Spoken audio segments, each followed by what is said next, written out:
Financing foreign trade shipment. Trade or export finance overcome payment or credit risk and supply-related risks by acting as an intermediary with the third party. The basic function of export finance is to extend the credit to the importer and guaranteed payment to the exporter.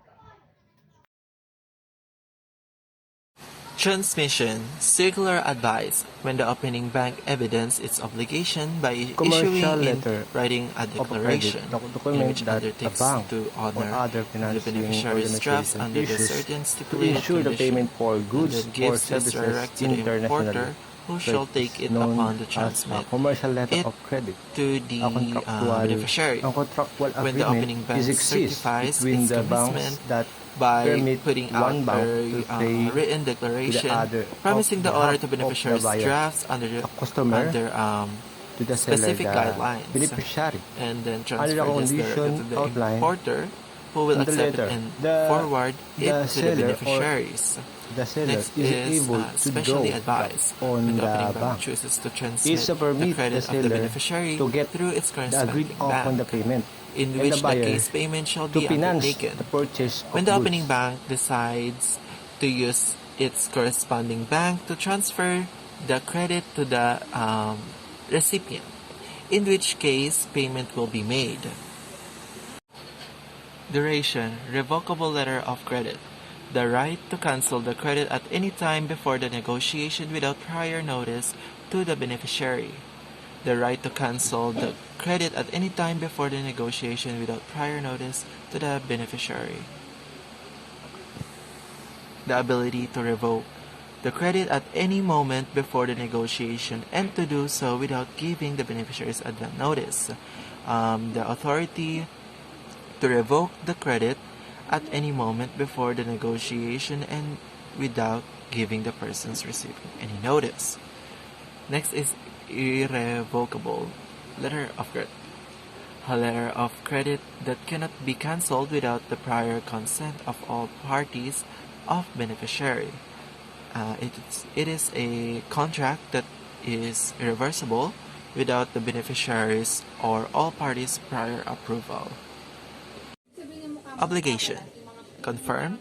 It is a king of letter of credit where it adds the liability of the bank in the country of exportation to the liability of the bank at the country of importation. Under this type of letter of credit, the exporter or the seller can secure the protection of the two banks, the importation and the exportation bank.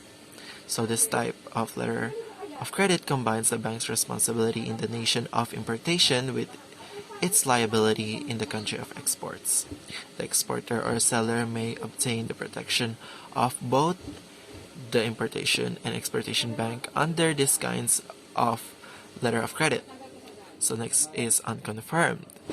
The country of exportation acts as merely as advising or paying agent of the issuing bank abroad and has no obligation to accept the shipment when made. The exporting nation has no duty to accept the cargo when it is produced. It just serves as the issuing bank paying or advising agency abroad. Mode of payment. Negotiation. The importer has the instrument for transmittal to the beneficiary. Its effective use stems from the inducement it offers to some banker at the place of the domicile of the beneficiary to negotiate the beneficiary's draft. If the draft is to be drawn in a foreign currency, the bank may obtain some benefit from the profit that will derive from the exchange rate applied. So, the document for the transmittal to the beneficiaries is in importer's possession. It's also the ability to persuade a banker at the beneficiary's residence to negotiate the beneficiary's draft accounts for its effective usage. It should also be that the draft be drawn in a foreign currency and the bank stands to gain from the profit resulting from the utilized exchange rate. So next is trade, where the selected bank will pay the opening bank to furnish the fund of beneficiaries. So this is simple, in which the chosen bank will pay the opening bank to complete beneficiaries' money.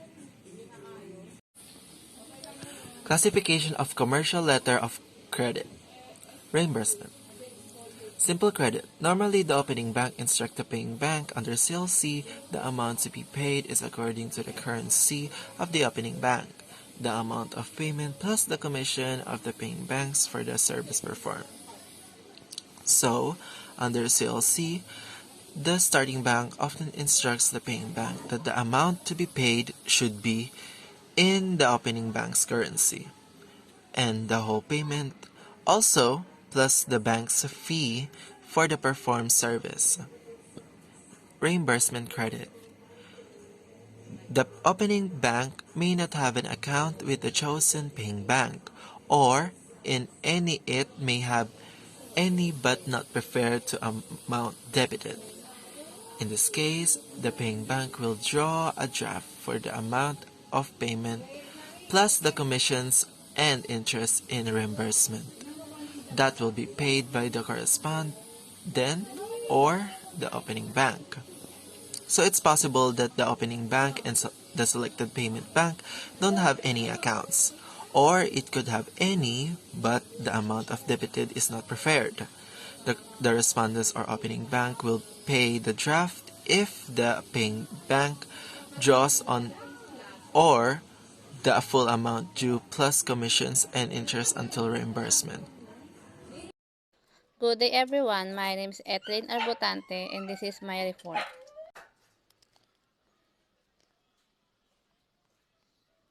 A bill of lading is a legal document that describes what being shipped between a shipper and a logistic company, how much of it there is, and where it's going.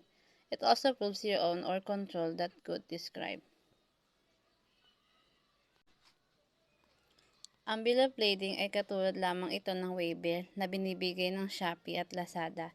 Dito nakapaloob kung ano ang laman at kung magkano ito at kung saan dadalhin. Ito na rin ang magsilbing resibo ng product mula sa nagtitinda patungo sa bumibili. There are three important functions of bill of lading. The first one, it conveys title to the merchandise. The two is it is a receipt of acknowledgement of the goods signed by the carrier. And three, it serves as a contract of transportation between the shipper and the carrier. Ang ibig sabihin nito ay meron itong tatlong function ng bill of lading. Unang-una ay nalalaman kung ano ang pangalan ng produktong ito at kung ano ito. Pangalawa, ito ay isang resibo na may pirma ng mga carrier. At panghuli ay ito ang nagsisilbing kontrata ng transportasyon sa pagitan ng shipper at carrier. They are classified the bill of lading. The first one is straight bill of lading. The exporters as such consign the goods to the order of the ultimate consigned importer, and in so doing thereby create what is known in business and shipping circles. Ang halimbawa nito ay ang ibig sabihin nito ay ito ay ang pag-deliver ng order na advance na ang bayad dito. The two is order bill of lading. This the exporter retains security by consigning the goods to the order of the bank in the country of importation, which issued the letter of credit vesting title upon the same.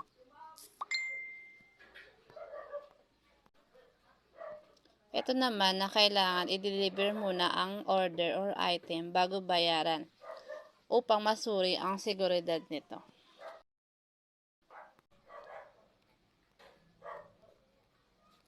At ang pangatlo naman is on-board bill of lading. It indicates that the shipment has been actually loaded on board the carrying vessel bound for the port of destination.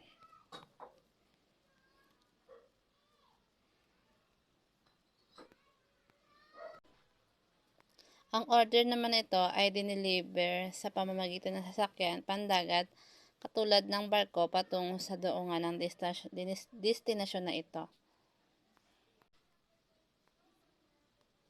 At ang panghuli ay receive for shipment bill of lading. It serves merely to acknowledge receipt of the goods by the carrier or its steam agent without indicating whether the goods are actually loaded or not on the vessel for which freight space was booked. Ang ibig sabihin naman ito ay ang pagtanggap ng mga kalakal na hindi binabanggit kung nakarga na ba ito o hindi sa barko, kung saan nakabook ang espasyo ng mga kargamento. And that's all. Thank you.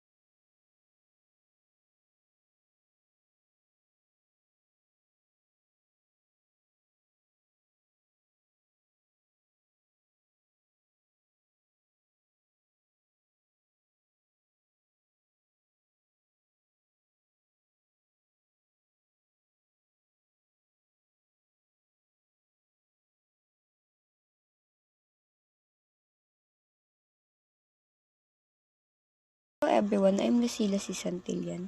Why are the documentary credits important? By replacing the risk of the buyer with that one of the banks, the seller can substantially reduce the risk of non-payment of the deliverer of the goods. In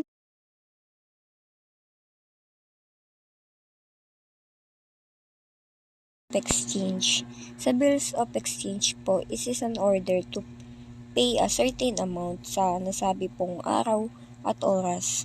Kailangan mo din magbayad ng certain amount na pag-usapan. And sa bills of exchange po is kailangan po natin ng mga duplicate dahil ito po yung mga mananatiling proof.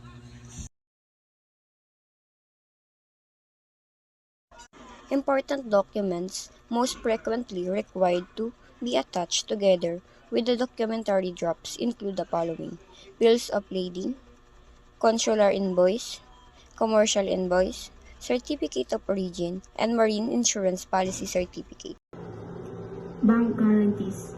Bank guarantees is a type of financial backstop offered by the lending institution. That means that the lender will ensure that the liabilities of a debtor will be met. Bank guarantees is a promise by a financial institution to meet the liabilities of the business or individual if they don't fulfill their obligation in the contractual transaction.